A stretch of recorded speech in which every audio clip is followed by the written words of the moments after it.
आप देख रहे हैं दिव्य हिमाचल टीवी। मैं हूं दीक्षा शर्मा। शाम के 6 बज चुके हैं और प्रदेश की तमाम खबरों के साथ हम आपके समक्ष आ चुके हैं। कई लेटेस्ट अपडेट्स आज इस बुलेटिन में हम आपके साथ साझा करने वाले हैं। देखिए, विशेष तौर से अगर भाजपा को लेकर बात करें तो बगावती सुर क्योंकि कुछ एक उठे थे और यहाँ भाजपाइयों ने रूठे हुए को मनाने का काम भी शुरू कर दिया है। दूसरी ओर कांग्रेस की बात करें तो बगावती सुर कुछ इस कदर उठे कि जो बगावत करने वाले चेहरे थे अब वो भाजपा के प्रत्याशी हैं।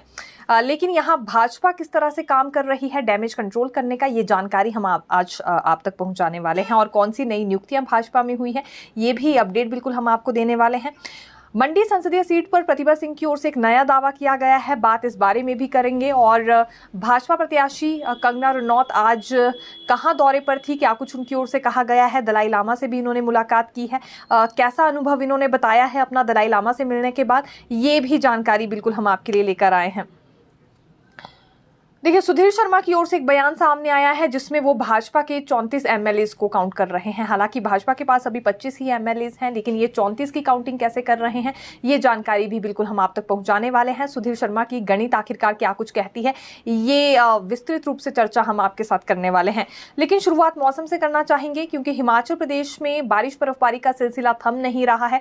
लाहौल स्पीति किन्नौर में हल्की बर्फबारी फिर हुई है और रुक रुक कर 24 घंटे तक भी बारिश का सिलसिला जारी रहा। आंधी तूफान भी इस दौरान देखने के लिए मिला है। स्ट्रॉन्ग वेस्टर्न डिस्टर्बेंस एक्टिव हो गई है जिस वजह से इस तरह का माहौल दोबारा बना है। तापमान में गिरावट आ गई है और अभी अगले कल भी मौसम कुछ इसी तरह का बना रहेगा। बारिश बर्फबारी को लेकर एक दफा फिर संभावना जताई गई है। पहले ऑरेंज अलर्ट को लेकर चेतावनी दी गई थी, लेकिन अब रेड अलर्ट जारी किया गया है हिमाचल प्रदेश के अधिकांश क्षेत्रों में मौसम विज्ञान केंद्र की ओर से। एक बड़ी घटना सामने आई है, ये जिला बिलासपुर में पुलिस थाना बरमाणा के तहत देलक के पास घटना पेश आई। दरअसल तेज रफ्तार कार 50 मीटर खाई में गिर गई और ये जो इतनी गहरी खाई में जब ये गाड़ी गिरी तो उसमें कुछ एक व्यक्तियों को तो चोटें आई हैं, लेकिन एक दंपति की मौत का मामला भी सामने आया है। दरअसल कार में 2 महिलाएं और 2 पुरुष सवार थे, जिसमें से एक कपल की मौके पर ही मौत हो गई और दूसरे कपल का भी उपचार चल रहा है। ये जानकारी एक ट्रक ड्राइवर की ओर से दी गई। दरअसल देलक के पास ये अपना ट्रक साफ कर रहा था, उसी वक्त 50 मीटर गहरी खाई में कार गिर गई और ये काफ़ी ज़्यादा तेज़ रफ्तार में कार चलाई जा रही थी जिस वजह से अनियंत्रित हुई है। अभी फिलहाल इतनी ही जानकारी सामने आई है। हालांकि पुलिस की ओर से ये मामला दर्ज कर लिया गया है और भी छानबीन इसमें की जा रही है। कारण दरअसल अब ये पता लगाए जा रहे हैं कि ऐसी लापरवाही कहाँ बरती जा रही है चालकों की ओर से, जहाँ बार बार वाहन अनियंत्रित हो जाते हैं, गहरी खाई में गिर जाते हैं और इसका भुगतान अपनी जान गंवाकर फिर लोगों को देना पड़ता है। बुजुर्ग दंपति इसमें अपनी जान गंवा बैठे हैं। पीएचडी के लिए कुछ एक नियम बदले गए हैं। अभी हिमाचल प्रदेश विश्वविद्यालय में देखिए पीएचडी की सीट पर प्रवेश परीक्षा ली जाएगी। तकरीबन ये 137 सीटों पर प्रवेश परीक्षा होने जा रही है। लेकिन राहत भरी खबर है उन कैंडिडेट्स के लिए जिन्होंने नेट क्लियर कर लिया है। दरअसल अभी देखिए नई शिक्षा नीति क्योंकि लागू हो रही है और नए शैक्षणिक सत्र से और भी बड़े बड़े बदलाव देखने के लिए मिलने वाले हैं। जून से ये नया शैक्षणिक सत्र शुरू होगा, तो इसमें जितने भी नेट क्लियर कैंडिडेट्स हैं उन्हें ये प्रवेश परीक्षा नहीं देनी होगी, उन्हें परीक्षा देने की आवश्यकता नहीं है, बल्कि इसके विपरीत 70% अंक नेट की मुख्य परीक्षा से उन्हें दिए जाएंगे और 30% अंक साक्षात्कार के जोड़े जाएंगे। तो लिखित तौर पर इन्हें परीक्षा देने की आवश्यकता नहीं है। ये खुशखबरी हम कह सकते हैं उन कैंडिडेट्स के लिए जिन्होंने नेट क्लियर किया है, क्योंकि शैक्षणिक तौर पर अब मजबूत करने की कोशिश की जा रही है शिक्षा प्रणाली को और यहाँ परीक्षाओं को लेकर भी नए नए कदम उठाए जा रहे हैं। नई शिक्षा नीति की में ये दरअसल क्योंकि प्रावधान दिया गया था और यूजीसी ने ये नया नियम अब यूनिवर्सिटीज में लागू कर दिया है। तो नए शैक्षणिक सत्र से एक बड़ा बदलाव और एक बड़ा फायदा उन कैंडिडेट्स के लिए जिन्होंने नेट क्लियर किया है। आज क्योंकि 77वां हिमाचल दिवस मनाया गया है, ये राजधानी शिमला के रिज मैदान पर मनाया गया। राज्य स्तरीय कार्यक्रम यहाँ पर था। जिला स्तरीय कार्यक्रम इस बार हिमाचल दिवस पर नहीं हुए क्योंकि कोड ऑफ कंडक्ट लगा था। राज्यपाल श्री प्रताप शुक्ल ने मुख्य अतिथि के तौर पर इसमें शिरकत की और झंडा भी फहराया। हालांकि मुख्यमंत्री सुखविंदर सिंह सुक्खू और सांसद प्रतिभा सिंह भी इस दौरान वहां पर मौजूद रही। सांस्कृतिक कार्यक्रमों की झलक भी देखने के लिए मिली और परेड ने सलामी भी दी। परेड के माध्यम से जवानों की ओर से सलामी भी दी गई। इस बीच जो कुछ कहा गया है राज्यपाल शिव प्रताप शुक्ल की ओर से वो आपको बता देते हैं, क्योंकि ये उनका मानना था कि हिमाचल प्रदेश एक छोटा सा राज्य है, पहाड़ी राज्य है, लेकिन उसके बावजूद भी कई बड़े आयाम यहाँ पर स्थापित किए गए, जिस वजह से पूरे देश भर में हिमाचल प्रदेश अपनी एक अलग पहचान रखता है। और दूसरी बड़ी बात उन्होंने ये भी कही कि नशे को काफ़ी ज़्यादा बढ़ावा भी युवाओं में मिल रहा है, तो ज़रूरी है नशे के खिलाफ यहाँ पर एक जंग छेड़ी जाए और इसके लिए कुछ एक कदम उठाना बहुत ज़रूरी हो गया है। युवा पीढ़ी को नशे के दलदल से बचाना बेहद ज़रूरी है और इसके लिए नए कदम भी यहाँ के सरकार प्रशासन को उठाने चाहिए। एक तरह से नसीहत ये राज्यपाल शिव प्रताप शुक्ल की ओर से दी गई है। रोजाना नशा तस्करी के मामले क्योंकि सामने आ रहे हैं और हैरानी तब होती है जब बाहरी राज्यों से हिमाचल में अलग अलग हथकंडे अपनाकर ये नशा तस्करी की जाती है, ड्रग्स को सप्लाई किया जाता है। लेकिन इस बीच हिमाचल के यंगस्टर्स काफ़ी ज़्यादा पिस रहे हैं, वो इसकी चपेट में आ रहे हैं और अपना भविष्य खराब कर रहे हैं। तो इसी का संकेत आज राज्यपाल शिव प्रताप शुक्ल की ओर से दिया गया है। हालांकि मुख्यमंत्री सुखविंदर सिंह सुक्खू ने भी प्रदेशवासियों को बधाई दी और साथ ही साथ अपना टारगेट भी उन्होंने बताया है कि 2027 तक हिमाचल प्रदेश को सबसे समृद्ध राज्य पूरे देश भर में बना लिया जाएगा। लेकिन ये समृद्ध राज्य तभी बन पाएगा जब प्रदेशवासियों का सहयोग भी इसमें मिलेगा। और इसके अलावा सांसद प्रतिभा सिंह की ओर से भी आज हिमाचल दिवस को लेकर शुभकामनाएं प्रदेशवासियों को दी गई है।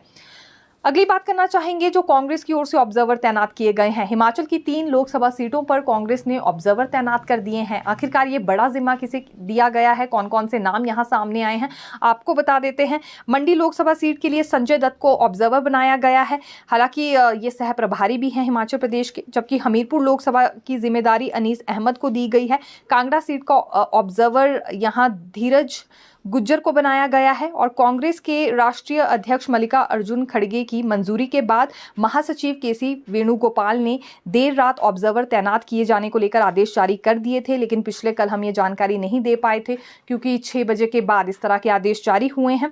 अभी 3 सीटों पर ये ऑब्जर्वर लगा दिए हैं। शिमला सीट पर फैसला आना बाकी है और जल्दी ही शिमला सीट को लेकर भी ऑब्जर्वर लगा दिए जाएंगे, यानी कि आदेश इस पर भी जल्दी ही जारी होने वाले हैं। संजय दत्त को लेकर अगर हम जानकारी दें, जैसा कि हमने कहा भी ये कांग्रेस के सह प्रभारी भी हैं हिमाचल प्रदेश में, लेकिन पूरे देश भर में ही जितनी भी हॉट सीट्स मानी जा रही हैं उनका जिम्मा संजय दत्त को ही यहाँ पर दिया गया है। ये बात देखने में आई है। मंडी संसदीय सीट से भाजपा प्रत्याशी कंगना रनौत ने आज दलाई लामा से मुलाकात की। ये धर्मशाला में थी जहां इन्होंने जनसभा को भी संबोधित किया और दलाई लामा से भी मुलाकात करने के लिए गई थी। इनके साथ नेता प्रतिपक्ष जयराम ठाकुर भी मौजूद रहे। तिब्बती समुदाय के कई युवक और युवतियां इनसे मिलने के लिए आई थी और बहुत सारे युवक युवतियों ने इनसे ये भी दरख्वास्त की कि इनके साथ सेल्फी ले। और कंगना ने इस दौरान किसी को भी निराश नहीं किया, बल्कि सबके साथ सेल्फी लेती हुई नजर आ रही थी। काफी संख्या में वहां पर लोग इनसे मिलने के लिए पहुंचे थे और एक अलग अनुभव कंगना का भी रहा है, ऐसा ही उनका कुछ कहना था। दरअसल धर्मशाला में जब जनसभा को कंगना ने संबोधित करना शुरू किया तो उस वक्त कंगना रनौत की ओर से ये बात कही गई कि दलाई लामा से मिलना उनके लिए एक अलग अनुभव था और अपनी पूरी जिंदगी में इस पल को वो संजोकर रखने वाली है। एक अलग तरह का अनुभव था और उनके साथ पूर्व सीएम भी काफ़ी ज़्यादा भावनात्मक हो गए थे और वो खुद भी काफ़ी ज़्यादा भावुक हो रही थी। एक बड़ी बात उन्होंने ये कही। दूसरी बड़ी बात ये भरमौर को लेकर कह गई हैं। दरअसल कंगना का ये कहना था कि यूं तो चंबा सबसे खूबसूरत जिला है हिमाचल प्रदेश का और इस बात की उन्हें बहुत खुशी है कि उनके संसदीय क्षेत्र में भरमौर भी आता है। इस बीच भरमौर के लोगों के लिए वो क्या कुछ और नया कर सकती हैं, इस बारे में आजकल सोच विचार कर रही हैं और आने वाले दिनों में जो भी तरक्की और उन्नति भरमौर के लोगों के लिए की जा सकती है वो करेंगी। वो खासा उत्साहित है भरमौर जाने के लिए भी, ये भी बात उनकी ओर से कही गई है। अगला दौरा यहाँ कंगना रनौत का भरमौर का भी जल्द ही बन सकता है, इस तरह के संकेत उनकी ओर से दिए गए हैं। गई तो धर्मशाला में थी लेकिन वहां पर भी बार बार भरमौर का जिक्र कर रही थी और वहां जाने के लिए खासा उत्साहित है। वहां के लोगों से मिलेंगी, बहुत खूबसूरत जगह है और उन्नति और तरक्की के लिए जो कुछ उनसे बन पाएगा वो भी कंगना वहां के लोगों के लिए करने वाली है। धर्मशाला में ही आज इनकी ओर से ऐसे शब्दों का इस्तेमाल किया गया क्योंकि देखिए सभी जानते हैं कि राजीव भारद्वाज भाजपा के प्रत्याशी हैं और आज धर्मशाला में जो ये जनसभा संबोधित की गई थी वोट इन्हीं के लिए वहां पर मांगे गए हैं। कंगना रनौत की ओर से भी, नेता प्रतिपक्ष जयराम ठाकुर की ओर से भी और सुधीर शर्मा भी हालांकि इस मौके पर वहां पहुंचे थे। हालांकि जो उपचुनाव लड़ा जाएगा धर्मशाला विधानसभा क्षेत्र से उसके लिए तो प्रत्याशी जैसा कि आप सभी जानते भी हैं सुधीर शर्मा ही हैं, लेकिन लोकसभा सीट की बात करें तो राजीव भारद्वाज कांगड़ा से कैंडिडेट के तौर पर सामने आए हैं और इन्हीं के लिए वोट मांगने का सिलसिला धर्मशाला से अब कांगड़ा में शुरू हो चुका है और इसके लिए भाजपा के जितने भी कदावर नेता हैं सभी वहां पर पहुंचे थे। देखिए, सुधीर शर्मा ने भी जनसभा को संबोधित किया और इस बीच एक बड़ी बात इनकी ओर से कही गई है। एक नया आंकड़ा इन्होंने रखा है जिसमें इनका कहना है कि कांग्रेस के पास अभी भी पूर्ण बहुमत नहीं है, क्योंकि विधानसभा अध्यक्ष उपाध्यक्ष को काउंट नहीं किया जा सकता, उनकी वोट्स को काउंट नहीं किया जा सकता, इसलिए पूर्ण बहुमत तो कांग्रेस सरकार के पास नहीं है। केवल 33 ही विधायक हैं, और जबकि भाजपा के पास 9 विधायक जोड़ने के बाद 34 विधायक हो जाएंगे। दरअसल 6 वो बागी विधायक जिन्होंने क्रॉस वोटिंग की थी उनकी भी इसमें काउंटिंग की गई है, जिसमें सुधीर शर्मा खुद भी शामिल है, और 3 निर्दलीय विधायक जिनका मामला अभी कोर्ट में फंसा है। तो ये 9 की काउंटिंग ये कर रहे हैं, जिसके बाद इनका मानना है कि भाजपा के पास बहुमत आ जाएगी। और एक कारण इन्होंने और बताया कि आखिरकार इन्होंने क्रॉस वोटिंग जैसा कदम क्यों उठाया या बगावत क्यों की। तो सुधीर शर्मा का ये कहना था कि केवल विधायकी इन्हें नहीं चाहिए, अगर विधायकी ही चाहिए होती तो इनके पास 4 साल और थे विधायक बने रहने के लिए, लेकिन ये चाहते थे कि हिमाचल प्रदेश में एक मजबूत सरकार बने, और वो तभी संभव है जब यहाँ भाजपा की सरकार आएगी।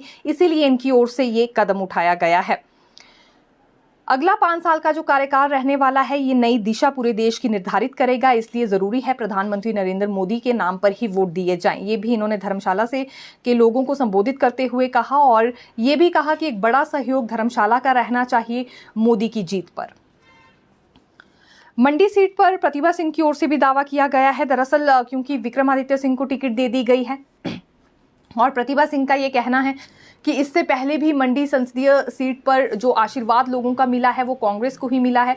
खुद वीरभद्र सिंह जो कि 6 बार मुख्यमंत्री हिमाचल प्रदेश में रह चुके हैं, वो भी 3 बार वहां से सांसद रह चुके हैं, और मंडी संसदीय सीट का आशीर्वाद पहले भी वीरभद्र परिवार को मिला है, आगे भी मिलेगा, क्योंकि बहुत कुछ वीरभद्र परिवार ने भी किया है, और वहां के लोगों का स्नेह और प्यार आज भी वीरभद्र परिवार से जुड़ा हुआ है। तो जीत को लेकर ये काफी ज्यादा आश्वस्त नजर आई। दूसरी बड़ी बात इन्होंने भाजपा के घोषणा पत्र को लेकर कही कि इसमें कितनी ही सच्चाई है अब लोग जानते हैं। हिमाचल प्रदेश के लोग बुद्धिजीवी हैं, और अभी तक 10 वर्षों में कितनी गारंटी भाजपा अपनी पूरी कर पाई है। केंद्र सरकार ने महिलाओं के लिए, गरीबों के लिए या किसानों के लिए जो भी किया है वो सभी के सामने है। 0 बराबर विकास कार्य हिमाचल प्रदेश में और अन्य राज्यों में हुए हैं, और अब जनता यहां मोदी सरकार का साथ नहीं देने वाली है। इन लोकसभा सीटों में कांग्रेस को ही आशीर्वाद मिलने वाला है। विशेष तौर से मंडी संसदीय सीट का जिक्र यहां पर प्रतिभा सिंह की ओर से आज किया गया है। ग्राम रोजगार सेवकों से जुड़ी एक अन्य अपडेट हम लेकर आए हैं, क्योंकि 2 महीने हो गए हैं, फिर से इन्हें वेतन नहीं मिला है और रिवॉल्विंग फंड की ये मांग कर रहे हैं। दरअसल ये मंत्री अनिरुद्ध सिंह की ओर से खुद बात कही गई थी कि रिवॉल्विंग फंड 15 करोड़ का इनके लिए जारी किया जाएगा, ताकि बार बार इन्हें अपनी सैलरी का इस तरह से इंतजार ना करना पड़े। लेकिन कई महीने बीत गए और अभी तो वैसे भी कोड ऑफ कंडक्ट लगा है, तो मुश्किल है कि ये रिवॉल्विंग फंड इनके लिए जारी हो। लेकिन इस बीच परेशानी ये है कि सैलरी इनकी एक दफा फिर रुक गई है, तो घर परिवार का गुजारा कैसे करेंगे। दूसरी बड़ी बात, ये मर्जर की मांग भी उठा रहे हैं। इनका कहना है रूरल डेवलपमेंट डिपार्टमेंट में इन्हें मर्ज कर दिया जाए। अगर मर्ज कर दिया जाएगा तो सभी लाभ इन्हें मिल जाएंगे, ना तो ये एनपीएस में आते हैं ना ओपीएस में आते हैं, और मेडिकल रिम्बर्समेंट, ग्रेच्युटी जैसे लाभ भी फिर इन्हें मिल पाएंगे। जिला परिषद के कर्मचारियों को जो 6ठे वेतन आयोग का लाभ मिला है वो एक तरह से इनके लिए उम्मीद के तौर पर है, क्योंकि अगर उन्हें ये लाभ दिया जा सकता है तो फिर ग्राम रोजगार सेवकों को भी लाभ मिलना चाहिए। 1000 के करीब इनकी दरअसल संख्या है, मनरेगा के तहत ये अपनी सेवाएं दे रहे हैं, लेकिन 2 महीने से इनकी सैलरी नहीं मिल पाई है, जो कि इनके लिए बड़ी परेशानी बनी हुई है। और हर वर्ष में इन्हें 3 से 4 दफा यही समस्या देखनी पड़ती है, जब बीच में मनरेगा एडमिन खत्म होने के कारण इनकी सैलरी रुक जाया करती है। देखिए, एक और बड़ी जानकारी हम लेकर आए हैं। ये अब भाजपा की ओर से जो कुछ एक नई नियुक्तियां की गई है उससे संबंधित अपडेट है, और भाजपा प्रदेश अध्यक्ष डॉक्टर राजीव बिंदल की ओर से इसमें आदेश जारी किए गए हैं। दरअसल डॉक्टर राजीव बिंदल ने नालागढ़ से पूर्व विधायक लखविंदर राणा को भाजपा का प्रदेश प्रवक्ता नियुक्त किया है। ये नियुक्ति तत्काल प्रभाव से लागू हो जाएगी, और इस अधिसूचना को भाजपा प्रदेश महामंत्री बिहारी लाल शर्मा द्वारा जारी किया गया है। इसके अतिरिक्त एक और नियुक्ति हुई है। भारतीय जनता पार्टी के शीर्ष नेतृत्व से चर्चा के उपरांत शाश्वत कपूर धर्मशाला से जो की हैं, और उनके जो बेटे हैं उन्हें भारतीय जनता युवा मोर्चा का प्रदेश उपाध्यक्ष नियुक्त किया गया है।